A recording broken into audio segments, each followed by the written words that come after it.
Hey y'all, it's been one heck of a year, and I thought I'd do something a bit different. You see, it's been about 1 year since I've started making my devlogs on my game, Little Miss Dragon. And I thought it'd be nice to summarize the main things that have happened so far in a 6-minute video.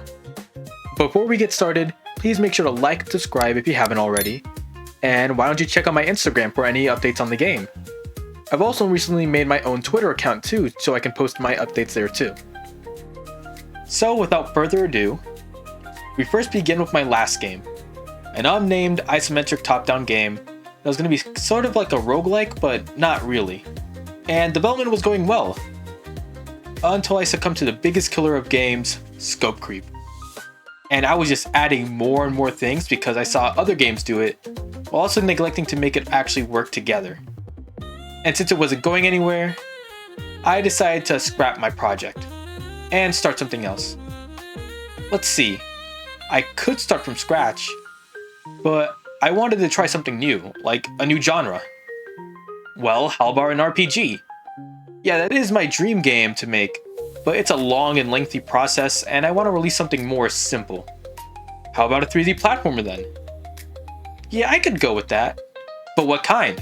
Should I make something more like Mario 64 or 3D Land?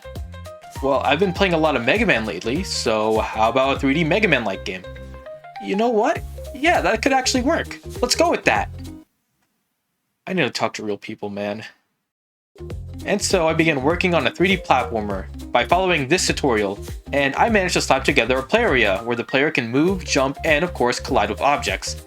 And on a side note, I've had people asking me to make some sort of tutorial for doing something like this, and I would, but the problem is, this game is held together by hopes and dreams, and it is not at all optimal for creating a 3D game. And if you really want to know how to make a 3D game accurately, watch Dragon Knight Spam's tutorials on the subject. He's really good at what he does. Moving on from that, I slapped together some art for the environment and enemies. But I needed a player character, so I need something to inspire me.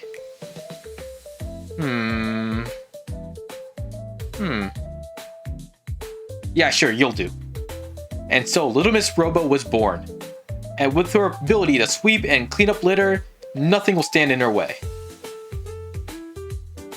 Okay, yeah, this is boring. So let's try that again. How about we make it so that our player can pick up and throw enemies instead?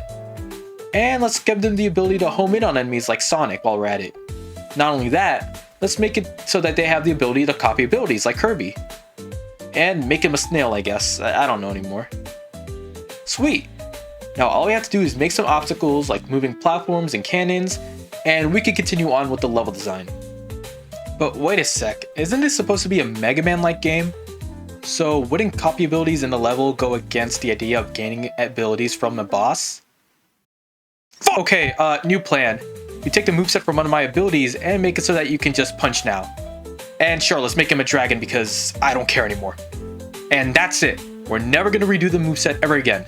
Next, let's make a boss fight. We'll make this one a rabbit because, fun fact, in one of the early iterations of the game, the protagonist was going to be this hammer-wielding rabbit. And I like the design so much that we might as well add them into the game. Next, we'll add things like music settings and sound effects, and an intro cutscene. And bada bing bada boom, we have a demo on our hands for you all to play. Now let's send it out for all of you to play and we'll wait on some feedback. Okay, I can work with this. So far it's just simple things like extra hints I want to do and where to go and all that. So that's simple. What's next? The collisions don't work. Oh, that should be a simple fix. Let's get to work on it. Oh hey, it works, nice. After that, it was simple things again, such as the ability to change the difficulty and fixing that one bug. Now let's get to work on some other stuff, like a hub and a level select screen. However, I don't really feel like finishing that at the moment, so let's work on the next level. Okay, yeah, this is boring. I'm gonna go make an RPG or something.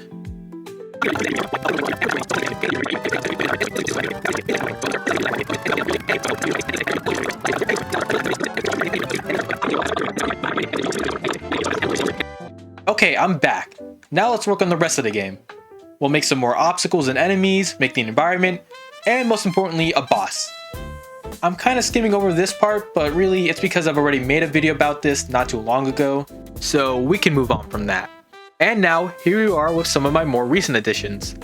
As you can see, the game has changed quite a bit environment-wise. My game has always been more on the artsy side, you know, with all the doodle drawings and whatnot, and it made the game feel more like an arts and crafts project. So I decided to take it to the next level and give my game's environment some retexturing. For instance, the tutorial level now has some carpet flooring, and some toilet paper tubes for the walls. And the ninja level has a floor made from yarn. At some point I'll add some props to make this feel even more artsy and more crafty, but it's good for now. Next, you can see that the player has had a whole redesign as well. You see, a good few of you have pointed out that my character looks suspiciously like Hong Mei Ling, a character from a franchise called How the Fuck Are You Supposed to Dodge That? And while Evelyn's design is in fact based off Mei Ling's, I do want to make Evelyn feel like her own character and less like a copycat. And to do this, I basically just brought back her old design from my very first devlog. I also took this chance to make her more expressive, and I think it turned out nice. Next was a slight change to combat. I know I said I wouldn't change it, but trust me, it's a small one. The player used to have the ability to pick up and throw stars dropped from enemies, and I wanted to expand on that. And now it's more like Yoshi's Egg Toss, where you can now hold onto multiple eggs and throw them whenever. However, you can't move while aiming, so be careful with it. And that brings us to now. I've been working hard at the game, and development's still going great. But right now I just want to say one more thing before I end it off here. Thank you. Thank you all for your kind support this last year. I never thought my small channel with only 300 subs would multiply tenfold, but here we are.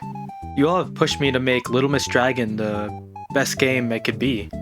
And I can't thank you all enough for that. Once again, thank you all for an amazing year, and I hope to see you all in the next one. Have a great day, y'all. Bye.